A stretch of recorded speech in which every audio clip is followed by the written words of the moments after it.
Olá, sejam bem-vindos a mais um episódio do Medcast, um podcast de medicina e saúde. Hoje iremos explorar um tema crucial para a segurança dos pacientes no centro cirúrgico, o papel do eletrocardiograma na avaliação pré-operatória. E para a discussão convidamos a doutora Maiana Leal, cardiologista, e a residente de cirurgia geral, doutora Ana Clara, sendo essa discussão conduzida pelo nosso repórter Carlos, diretamente de Salvador, Bahia. É com você, Carlos.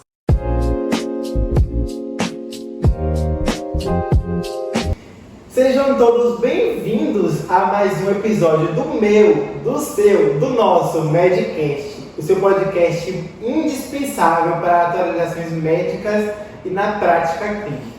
Hoje temos conosco a doutora Maiana. A doutora Maiana é formada pela Faculdade Atenas de Medicina, também especialista em clínica médica pela Faculdade Atenas de Medicina e médica especialista em cardiologia pela USP. Seja bem-vinda, doutora. Obrigada pelo convite. Também contamos com a presença ilustre da residente de cirurgia geral, doutora Ana Clara. Ela é formada em cirurgia geral pelo Hospital Albert Einstein e vai compor também essa discussão com uma bagagem atualizada na prática cirúrgica. Seja bem-vinda, doutora Ana Clara. Muito obrigada. Hoje teremos um tema muito importante, que é basicamente o papel do eletrocardiograma na avaliação pré-operatória, algo que a gente precisa para a prática médica, né? Com avaliações pré-operatórias, principalmente antes de realizar esse procedimento invasivo, né, que é um procedimento cirúrgico. E vamos iniciar com o caso clínico, né, doutora? Para contextualizar um caso real. Pode contar. Então, eu tive um paciente no consultório, né? Ele tem 65 anos, é hipertenso, diabético, e ele apresentou a queixa de hérnia umbilical. Então, como parte da avaliação pré-operatória, a gente traz o eletrocardiograma como um fator que vai identificar os riscos cardiovasculares antes da cirurgia, da anestesia e do procedimento. Então, a gente vê que o ECG ele é muito importante para a identificação de fatores que podem interferir durante a cirurgia, né? Então, esse paciente, a gente analisou o eletrocardiograma e identificou que ele é baixo risco para esse perfil de cirurgia.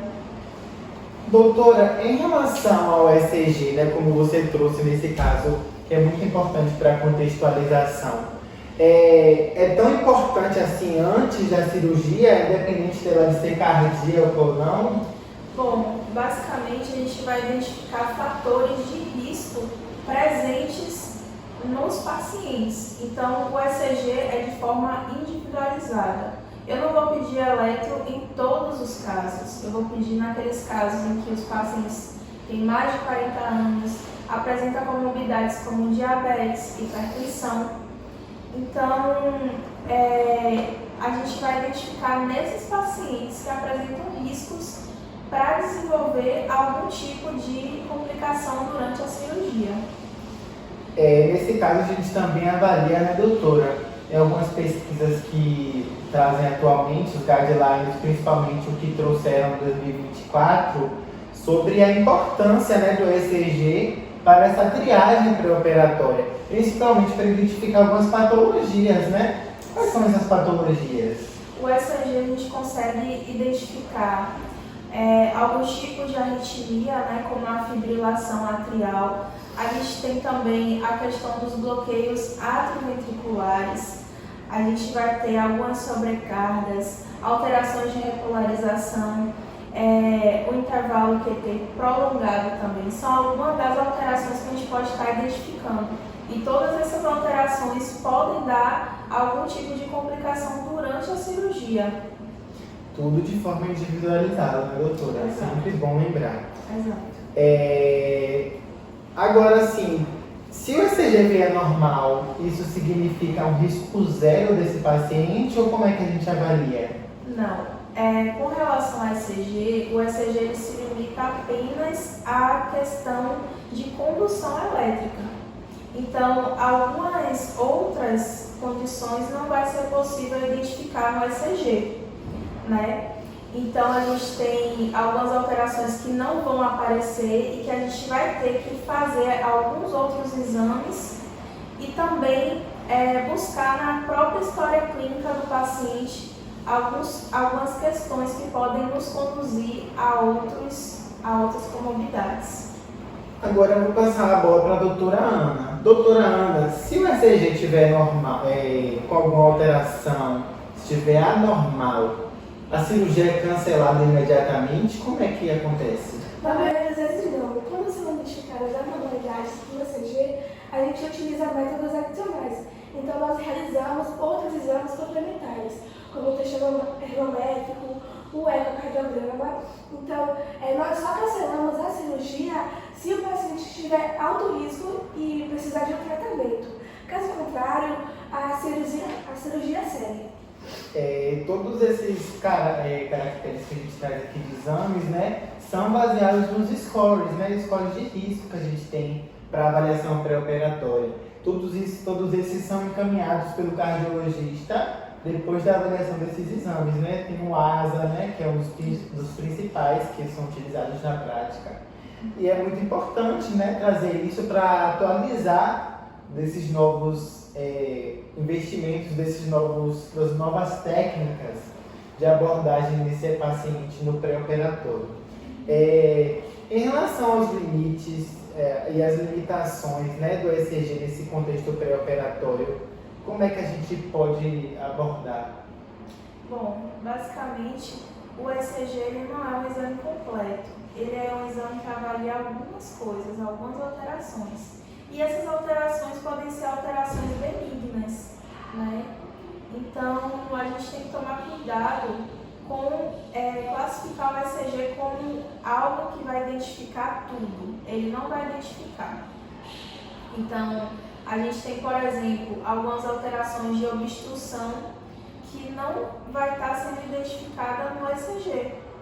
E a gente não deve interpretar apenas o ECG isoladamente. A gente tem que ter outros tipos de exame, como o ecocardiograma, para poder identificar outros tipos de alteração. E também tem alguns grupos específicos, né, doutora? Tipo, os atletas apresentam algumas anormalidades no ECG que são normais para atletas. Exato. Então a gente tem que individualizar também pelo contexto desse paciente. Sempre importante.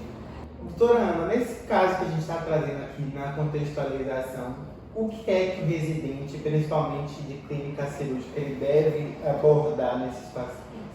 Para a residente, entender esse raciocínio é muito importante.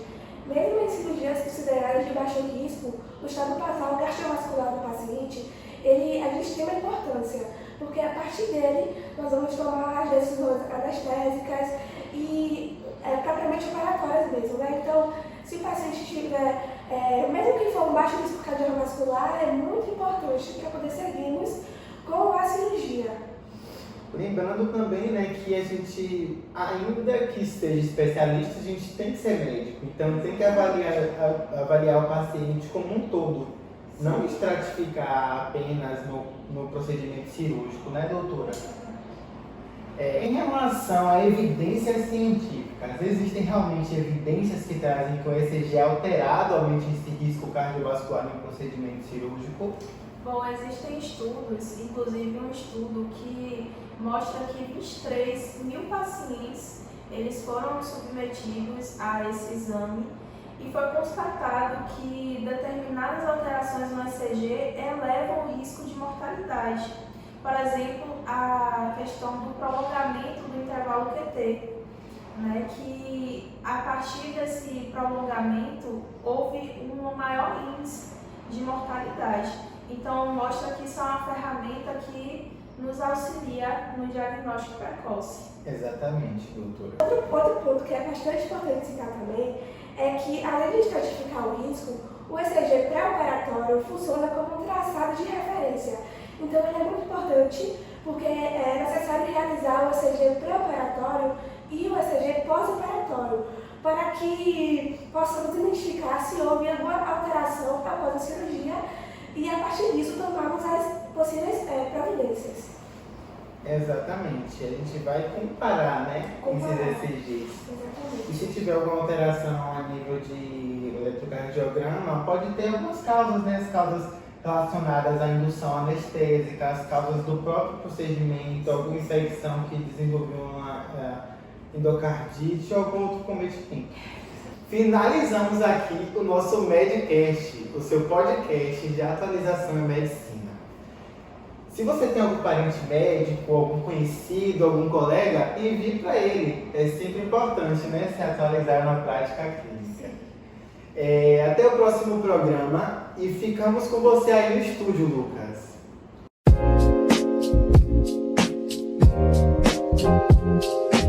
Então, hoje entendemos que o eletrocardiograma é um exame simples, acessível e decisivo na avaliação pré-operatória, principalmente naqueles pacientes com fatores de risco. Quero agradecer a presença da doutora Ana e da doutora Maiana e do nosso repórter por conduzir toda essa conversa. E vocês que estão na nossa audiência, muito obrigado e aguardamos vocês no próximo episódio.